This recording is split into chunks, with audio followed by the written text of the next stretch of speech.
Does the realtor works for you or against you? That's a big question. In today's video, we're going to cover client/principal, customer relationship, and we're going to cover fiduciary responsibilities. And don't worry, I know these are very fancy words. I'm going to break it down and simplify it for you. So before you go out and you start hunting for that right home at the right price, you know exactly what to expect. Appreciate you tuning in. For those who doesn't know me yet, my name is Raja Tayeb, licensed real estate broker of 15 years, real estate investor, and in our channel, we're looking to educate the public on anything real estate related. So the first topic, client/principal. Who becomes a client/principal in a real estate transaction is very simple. The person you represent as a real estate agent. So I'm going to be talking to you now from the point of a real estate agent.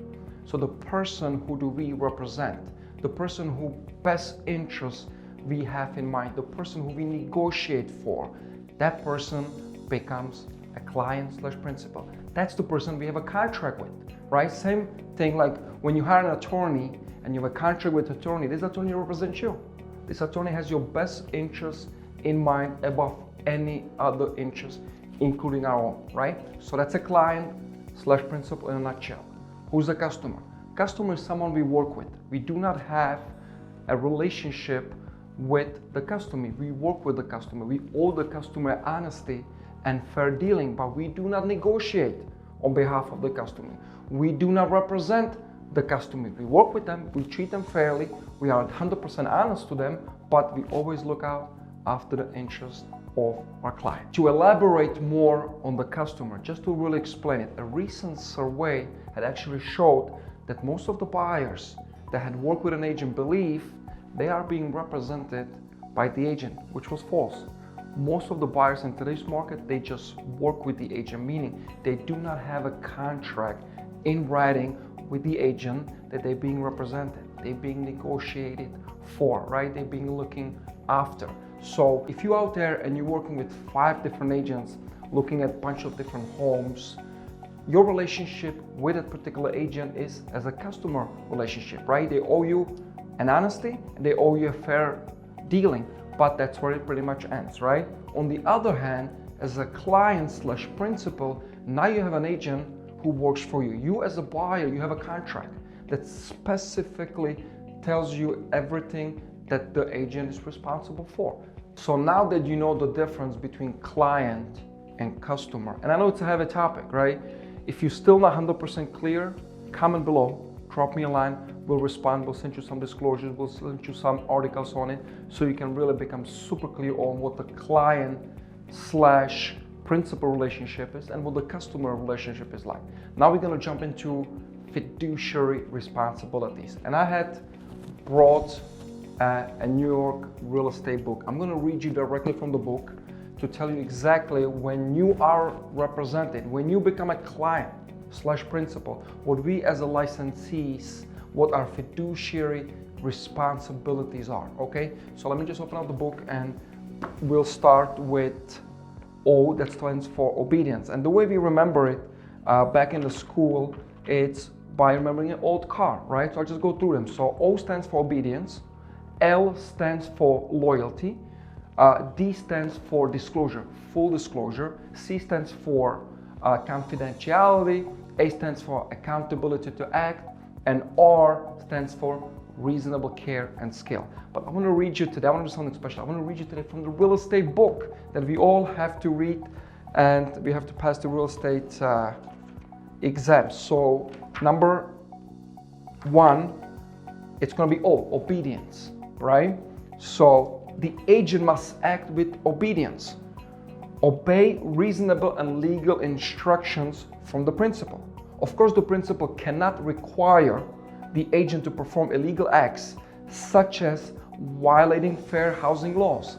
For example, what are fair housing laws, right? You go sit down with a seller and the seller tells you, do me a favor, don't bring me those kind of people, right? That's no. Right?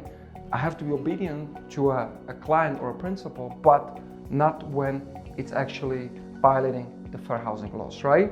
But a reasonable request would be like when the seller says, look, Friday evening through Saturday, we're going to be having our holidays. Do not bring me any buyers. Let's not show the property, right? That's a reasonable request that we need to obey, right? So that's an obedience.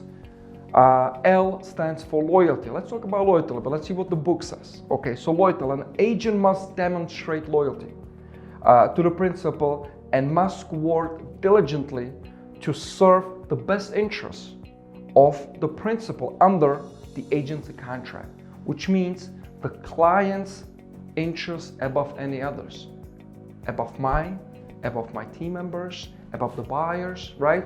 Our client's interests above any others. The agent may not work for personal interest or for the interests of others adverse to that of the principals, right? So that's L, loyalty. Let's jump into a D, disclosure. So full disclosure. We have to disclose to our client all the information that we have, right?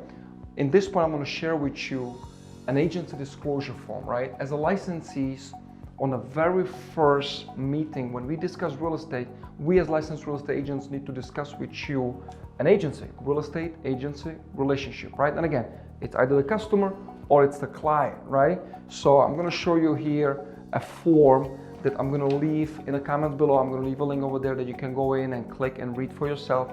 But this is a form, it's not a contract. This is an agency disclosure form for buyers and sellers that you need to sign with an agent to really making very clear, are you acting as a customer or are you acting as a client? So I'm going to leave that at the bottom in the comments. Now, full disclosure, let's see what the book says. Agents must inform the principal of all matters through full disclosure. They must promptly communicate to the principal all information about the transaction relating to the agent's relationship. The agent must present every offer, and this is the most important thing. An agent must present every offer to the seller/principal. The agent must present all information about the offer even after a contract exists or the broker believes it exists, right? So if an offer comes in and it's a lowball offer, we call him lowball Larry, right?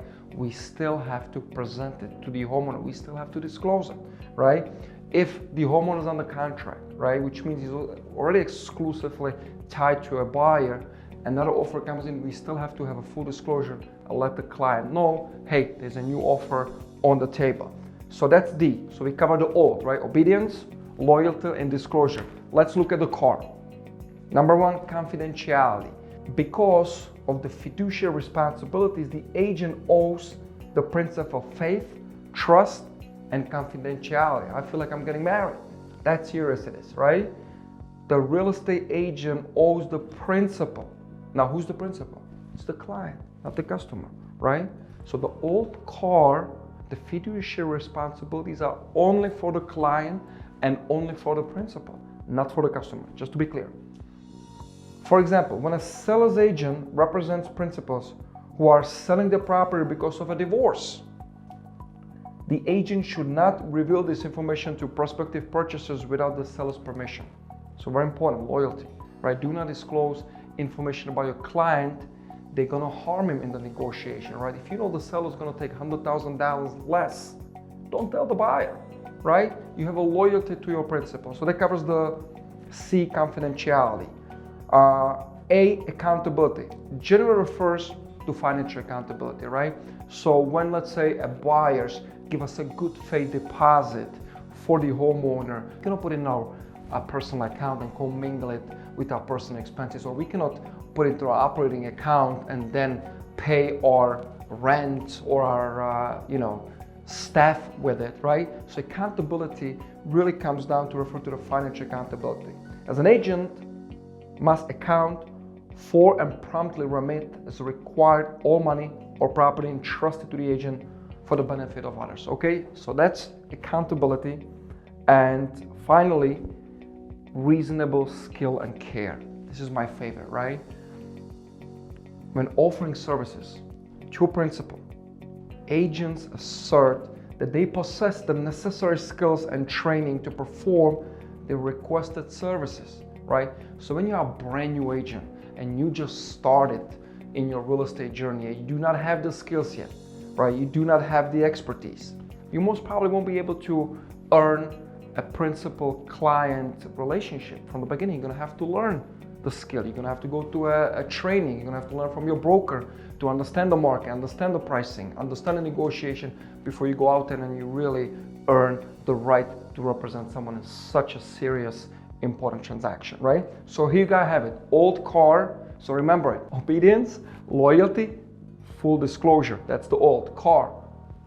Confidentiality, accountability, and reasonable care, reasonable skill. Here you have it in a nutshell. I know there was a lot. I know there was a very, very heavy topic, right? And I'm sure there's still much of a confusion. Imagine there's agents out there, they do not understand this. Agents out there don't understand this, right? So I know this is a very heavy topic. If you have any questions regarding this topic, leave a comment below. We're gonna include a free copy of the disclosure you can download and read for yourself, right? And we'll see you on the next video. Take care now.